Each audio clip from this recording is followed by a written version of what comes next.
ওকে, এবার দেখো বড় পিস্টন আর ছোট পিস্টন কি বলতো, বড় পিস্টন আর ছোট পিস্টন।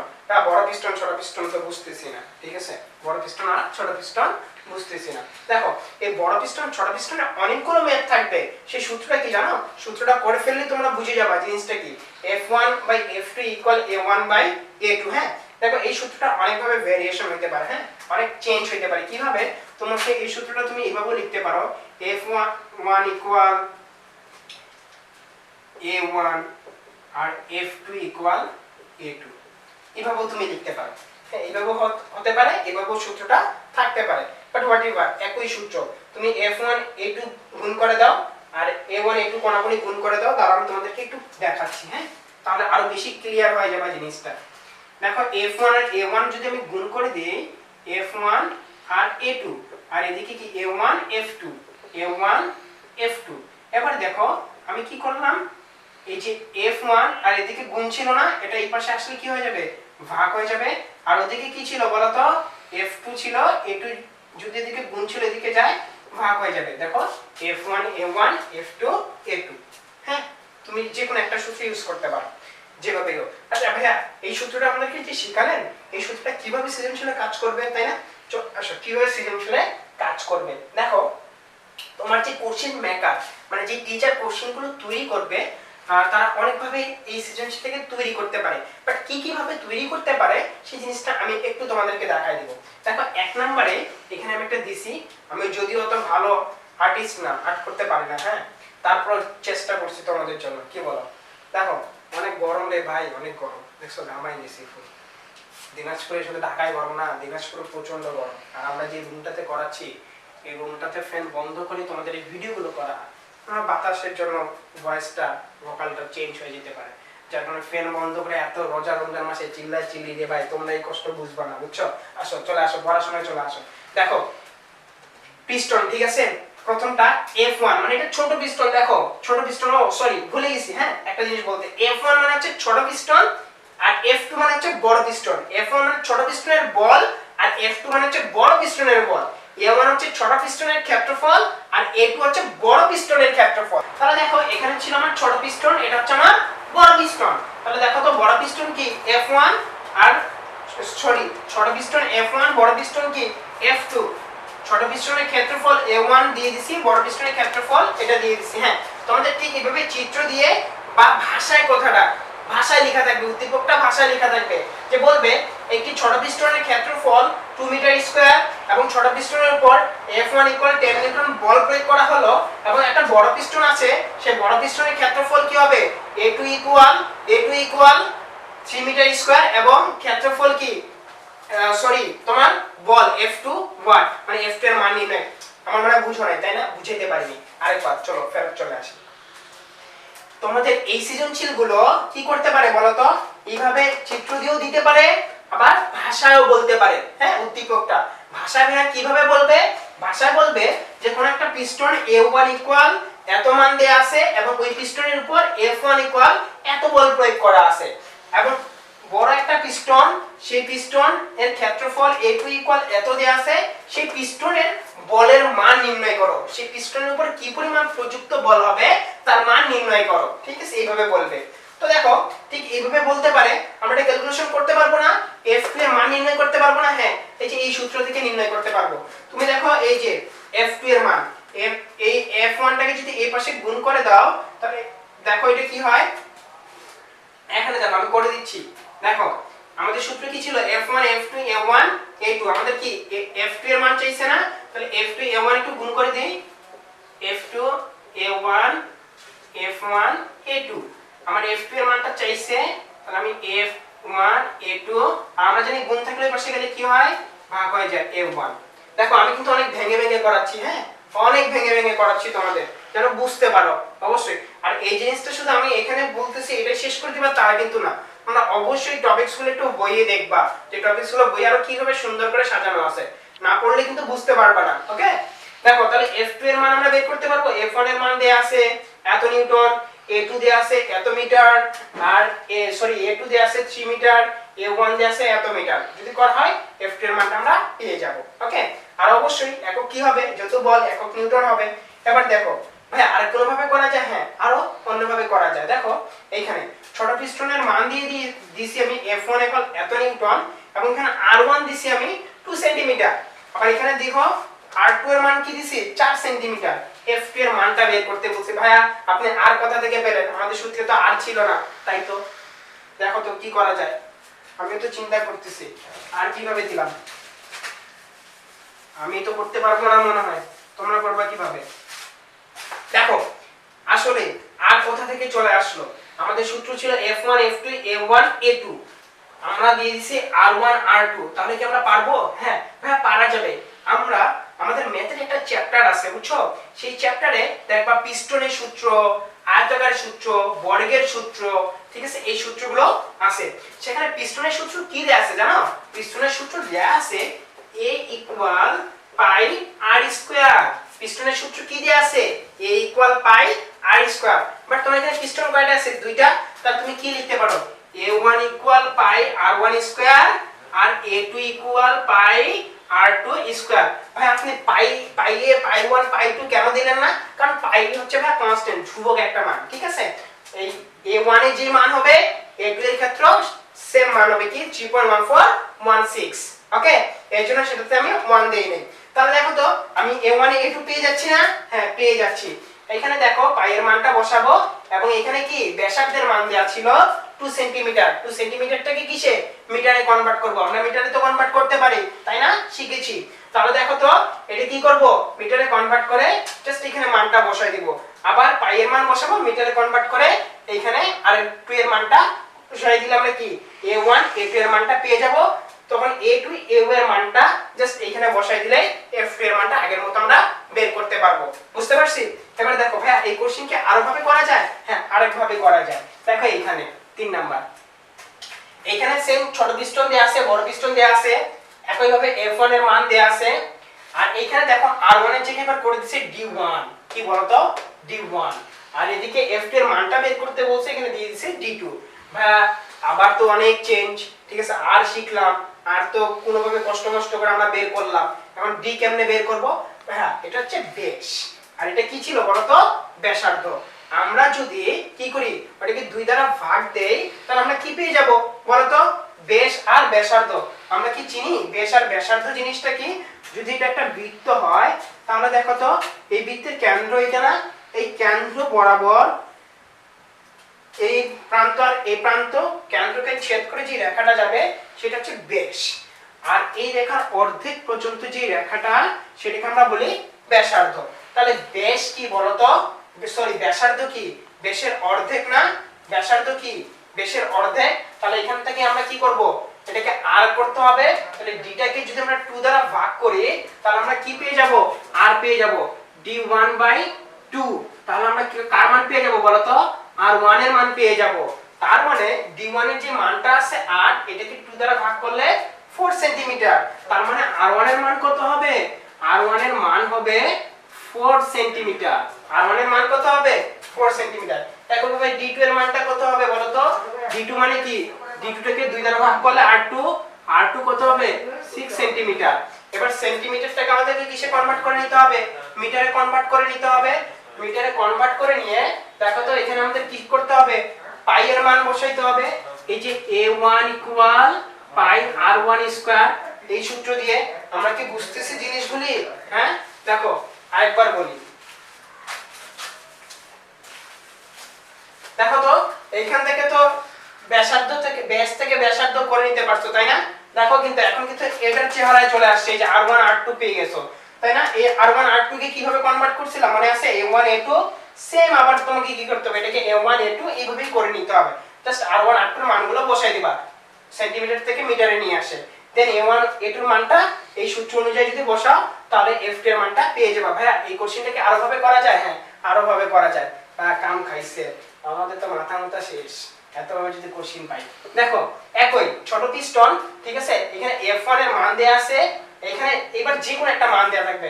আর ডাইরেক্ট হচ্ছে A1 দেয়া থাকতে পারে, R1 দেয়া থাকতে পারে, D1 দেয়া থাকতে পারে, যে কোনো। তোমরা এখানে কনফিউজড হয়ে যাবে আমি জানি, ঠিক আছে। আমি এখানে মনে করো A1 দিয়ে দিলাম, আর এইখানে মনে করো আমি তোমাদেরকে A2 দিয়ে দিলাম। ওকে, আর F2 এর মানটা বের করতে বলছি। তাহলে দেখো তো তোমরা কি করবা? ডিরেক্ট কিভাবে সূত্র ফেলা মান বের করবা। কিন্তু এখানে দেখো কেজি যে দেয়া আছে এই জিনিসটা কিন্তু লক্ষ্য করবা না। কিছুক্ষণ আগে দেখো সবগুলো কিন্তু নিউটন ছিল, নিউটন ছিল, নিউটন ছিল, এখন দেখো কেজিতে চলে আসছে। তাহলে ভাই এটা কিভাবে করব? ঠিক আছে, দেখো কেজি কে যদি নিউটন করতে হয় তাহলে তার সাথে জি গুণ করে দিতে হয়। কি গুণ করে দিতে হয়? ছোট হাতের জি। তাহলে দেখো তো এফ কি ছিল? f1 10, জি এর মান কত মনে আছে? 9.8।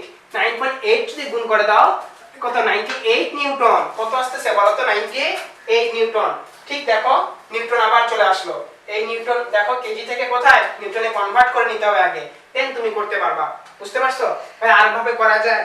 আর কোনোভাবেই করা যায় না। আর যদি কোনোভাবে করা যায়, ঠিক আছে, তাহলে তোমাদের কি করতে হবে জানো? যে কোশ্চেন মেকার এটা করবে বা তৈরি করবে, বা আমার কথা যদি তুমি বলো তাহলে আমার জন্য এটা তোমাদেরকে কার ভাড়া করতে হবে? মাইক্রো ভাড়া করে আমার পাবনায় পাঠিয়ে দিতে হবে। আর তৈরি করতে গেলে পাগল হয়ে যাব। বুঝতে পারছো? দেখো হিউজ এইটার উপর যদি তোমাদের প্রিপারেশন থাকে আমার মনে হয় সব সৃজনশীল গুলো তোমরা পারবা, সব সৃজনশীল। দেখো এখন একটা জায়গায় চলে যায় বস্তু, ভেসে থাকবে না, ডুবে যাবে। দেখো অনেক গরম পড়ছে না? অনেক গরম না? অনেক গরম, প্রচন্ড গরম। আমি কিন্তু ফুল মানুষটাই ঘেমে গেছি, ফুল। ঠিক আর্কিমিডিস কি করছে না, এরকম গরমের সময় তার বাসায় একটা সুইমিং পুলে গেছে, কাপড় চোপড় খুইলা দিয়া সে দিছে ঝাঁপ সুইমিং পুলে। যখন সুইমিং পুলে ঝাঁপ দিছে দেখে ওরে বাবা ডুবে না, কি ব্যাপার, কাহিনী কি, ঠিক আছে, উঠে আসছে ওইভাবেই। কেমনে আসে এটা দেখে না, ওইভাবে উঠে আসছে। আমি বলতেছে আরে আমি তো ডুবি নাই ডুবি নাই, মানে গল্প করতেছে। দেখো ঠিক সে ডুবে নাই কেন বা কেন ভাসছে সেটা নির্ভর করছে তিনটা জিনিসের উপর। কয়টা জিনিস বলো তো? তিনটা জিনিসের উপর। ঠিক সেটার উপর বেস করে তিনটা সূত্র আবিষ্কার করা হয়েছে। সেটা কি জানো? যে W1 যদি W2 থেকে ছোট হয়। হ্যাঁ বুঝলাম না।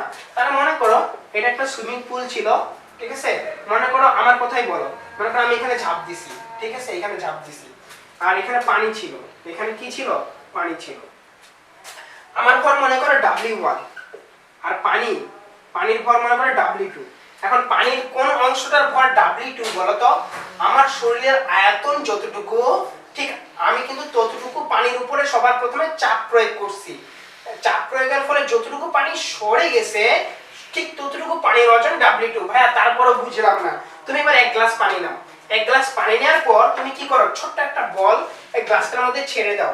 ছেড়ে দেওয়ার পরে দেখবা বলের যতটুকু আয়তন ঠিক ততটুকু আয়তন জায়গার উপর কি করবে? একটা চাপ প্রয়োগ করবে। ঠিক ততটুকু পুরো গ্লাসের পানি কিন্তু উপর সে চাপ প্রয়োগ করবে না। পুরো গ্লাসের পানি তখনই নড়বে ঠিক যখন ওটার উপর চাপ প্রয়োগ করতেছো, বাকি পানিগুলো সরে যাবে। কিন্তু বলের আয়তন যতটুকু ছিল প্রথম অবস্থায় ঠিক ততটুকু পানির উপর কি করবে বলতো? চাপ প্রয়োগ করবে, তাই না? হ্যাঁ, তাহলে দেখো যতটুকু পানির উপর আমি চাপ প্রয়োগ করছি এবং চাপ প্রয়োগের ফলে ওই পানিটা একটু সরে যাবে না? ঠিক যতটুকু পানি সরে যাবে সেই অপসারিত পানি, মানে যে পানিটা সরে যাচ্ছে ঠিক ততটুকু পানির ওজন হচ্ছে W2। মানে ওই পানির ওজনটুকু কি বলতো? W2।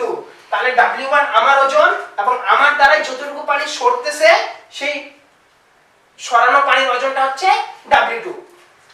তাহলে W1 যদি W2 থেকে বড় হয় তার মানে ছোট হয়, মানে আমার ওজনটা যদি অপসারিত পানির ওজনটার থেকে কি হয় বলতো? ছোট হয়। মানে আমি যতটুকু পানি সরাইছি, ঠিক আছে, সেই পানির ওজনটা আমার থেকে বেশি। তাহলে আমি কি হবো বলতো? বস্তু ডুবে যাব। আমি কি হয়ে যাব? ডুবে যাব। আমি ডুবে যাব। তার মানে আমার ওজন যদি কম হয় এবং অপসারিত পানির ওজন যদি বেশি হয় আমি নিচের দিকে ডুবে যাব। আমার W1 যদি বেশি হয়, আমার ওজন যদি এবার বেশি হয়, এখানে একটু মিস্টেক আছে, ঠিক আছে, মিস্টেক কি জানো? এখানে একটু ভুল হয়ে গেছে। এখানে আমি W1 আমার ওজন যদি কম হয় এবং অপসারিত পানির ওজন যদি বেশি হয় তাহলে আমি ভেসে থাকব। আমি কি থাকব? ভেসে থাকব। ওকে, আমি ভেসে থাকব। আর W1 যদি W2 থেকে বড় হয় তার মানে আমার ওজন যদি অপসারিত পানির ওজনের থেকে বেশি হয় তাহলে আমি পানিতে ডুবে যাব। আমি কি করব? আমি ডুবে যাব। আমি কি করব বলতো? পানিতে ডুবে যাব। দেখো এবার যদি W1 W2 হয় তার মানে আমার ওজন এবং অপসারিত পানির ওজন যদি সমান সমান হয় তাহলে বস্তু নিমজ্জিত অবস্থায় ভাসবে। এখন ভাইয়া বস্তু নিমজ্জিত অবস্থায় ভাসা মানে কি? দেখো আমার এটা যদি পুরো মার্কারটা যদি পানিতে ডুবাই দেই তাহলে এই মার্কারের দেখবা এটুকু অংশ পানিতে ডুবে গেছে, এইটুকু অংশ পানিতে ভাসা ভাসা দেখা যাচ্ছে। এটা হচ্ছে নিমজ্জিত অবস্থায় ভাসা। আর পুরো ভাসা মানে তো একবার পানির উপর ভাসা থাকবে, আর ডুবা মানে তো পুরোটাই ডুবে যাবে। চ্যাপ্টারটা মোটামুটি ক্লিয়ার করা হয়েছে। এই চ্যাপ্টারে আর কিছু অংশ বাকি আছে, সেটা কি জানো? স্থিতি স্থাপকতা, সেটা আমি এখনই করাই দিচ্ছি তোমাদেরকে। ওকে, দেখো একটু ফাস্ট করতে হবে আমাদেরকে, কারণ তোমাদের এই ভিডিওগুলো লেন্থ যত বড় হবে আমাদের এমবির পরিমাণ তত বেশি বাড়তেছে, জানো, যেটা তোমরা ওখান থেকে বুঝতে পারতেছো না। দেখো স্থিতি স্থাপকতা, আমরা একটু কোথায় চলে যাব বলো তো? স্থিতি স্থাপকতা, স্থিতি স্থাপকতায় চলে যাই। ঠিক আছে, স্থিতি স্থাপকতা মানে কি জানো? ইলাস্টিসিটি। তার মানে তুমি একটা বস্তুকে টানতেছো, সেই বস্তুটা যদি আগে ঠিক তার আগের অবস্থায় ফিরে আসে, সেটাকে আমরা কি বলবো? স্থিতি স্থাপকতা বলবো। তার মানে তুমি একটা কি করো, রাবারকে চিন্তা করো, একটা রাবার। ওই যে ছোটবেলায় দেখো তোমরা কি করছিলা, ফ্রেন্ডের ওই স্কুলে বেঞ্চের সামনে একটা ফ্রেন্ড বসে আছে, পিছন থেকে রাবার নিয়ে যায়, এরকম করে মারছো না রাবার দিয়ে, ঠিক আছে? ঠিক ওই রাবারটা চিন্তা করো, ওই রাবারটাকে তুমি এবার কি করো, টানো। রাবারটাকে যদি তুমি টানো, তাহলে দেখো রাবারটা তোমার এরকম লম্বা হবে না, এরকম লম্বা হবে। এবার রাবারটাকে তুমি আবার ছেড়ে দাও, তাহলে দেখো ঠিক আগের অবস্থানে ফিরে আসবে। ঠিক এই যে এটাই হচ্ছে স্থিতি স্থাপকতা, মানে কোনো বস্তুকে যদি তুমি টানতেছো, সেটা যদি তার ঠিক আগের অবস্থানে ফিরে আসে, তাহলে সেটাই কি হবে বলতো? বস্তুর স্থিতি স্থাপকতা। এবার দেখো তো, বস্তু যখন আগের অবস্থানে ছিল তখন সেটা এল, আর বস্তু কি পরিবর্তন হয়েছে, কতটুকু পরিবর্তন হয়েছে দেখো তো, এটুকু পরিবর্তন হয়েছে, তাহলে এটা হচ্ছে ছোট হাতের এল।